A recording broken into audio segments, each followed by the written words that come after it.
The Russo brothers are completely finished with Avengers Endgame. Is this movie really going to be 3 hours long? We're going to talk about all of that. Plus, Disney gets an official date in which it will own the Fox properties, and Kevin Feige clarifies the Skrulls in Captain Marvel and their possible future in the MCU. Stay up to date about the nerdy things that you care about. Subscribe and hit the bell so you don't miss the next episode.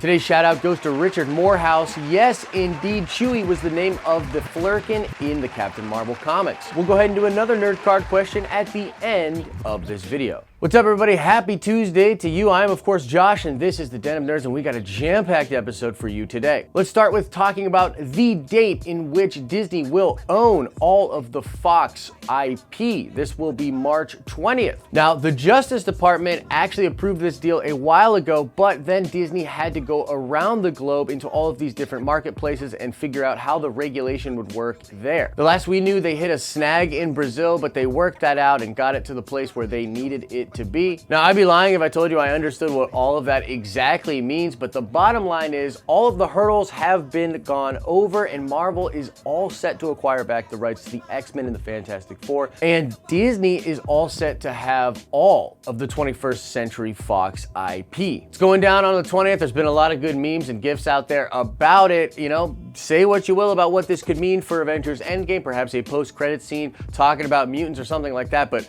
officially after March 20th, all of the Marvel properties besides Spider-Man are back home at Marvel. It's pretty cool. Let me know your thoughts in the comment section. All right, next up, the Russo brothers have indeed wrapped the final cut of Avengers Endgame. They actually wrapped it on March 8th. A little tweet went out, but you know, we were all buzzing about Captain Marvel, so nobody really noticed. So that's what I want to talk about here. I mean, guys, the movie's done.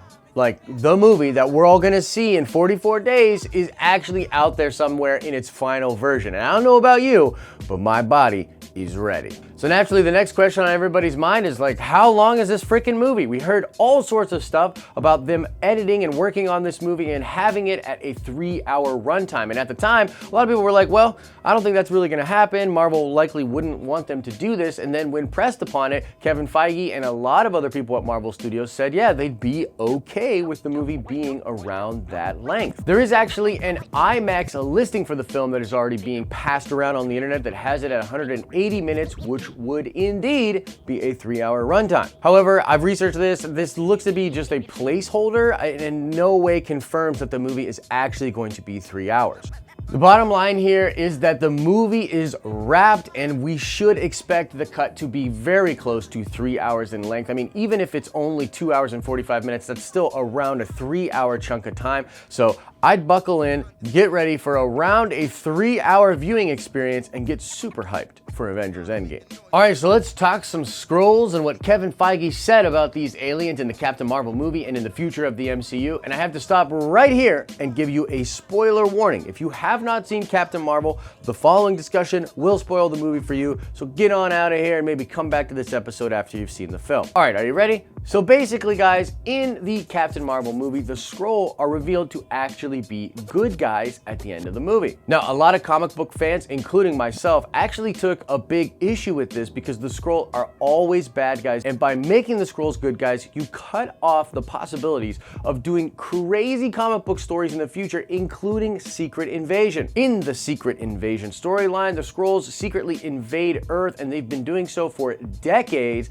This is a plot uncovered by Nick Fury. It's a really crazy story and really hard to know who to trust in this, and wow, it was really insane, and I really wanted to see a better version of that than what we got in the Captain Marvel movie.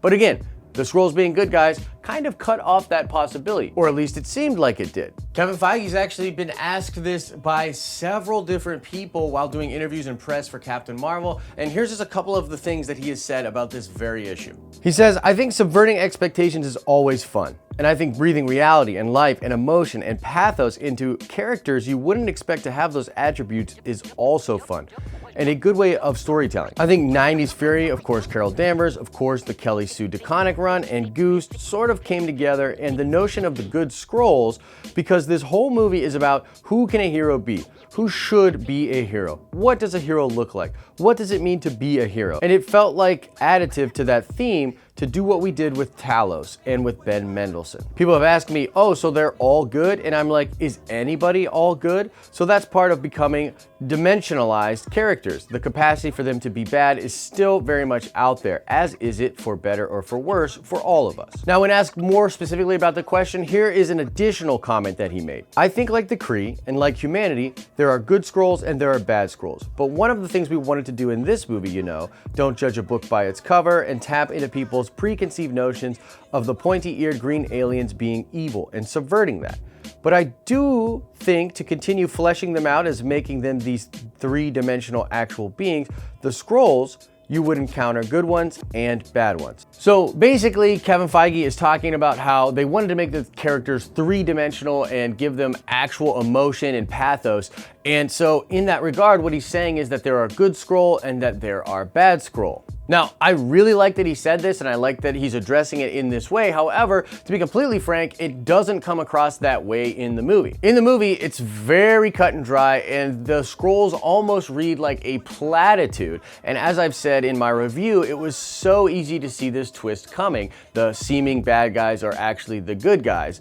And it's really just as straightforward as that. Again, in my opinion, it would have been better in the movie had Talos and his group of Skrulls actually been a fringe group of the Skrulls that were not interested in the same things that the majority of the Skrull Empire was interested in. You could have had actual complexity with these characters instead of just making them a platitude. And I think the reason that a lot of people are concerned is because it straight up comes across that way in the movie that they are all good guys. Luckily, that's not the case, and the door is open for a secret invasion down the line and some really evil Skrulls in the future, which I'm personally happy about. As I said, I'm glad Feige made this comment because a lot of people, not just me, were upset at this portrayal of the Skrulls in this movie and what it actually meant for the future of the MCU. Admittedly, it's a pretty nerdy thing to get picky on in the film, and I think it actually does work for the movie, so we'll just see what happens in the future, but I wanted to talk about it here because I knew a lot of people were concerned about this, so it looks like Feige is saying secret invasion can still happen. There's good Skrull, there's bad Skrull, there's good Kree, there's bad Kree. Now let's check the nerd card. On the way out of here, I want to know what comic book writer famously penned the secret invasion event at Marvel Comics. I thought it was really cool, very prolific writer. Who wrote Secret Invasion? Answer that question in the comment section below. As I always say, I hope you're having an awesome and a nerdy day, and I'll see you in the next video.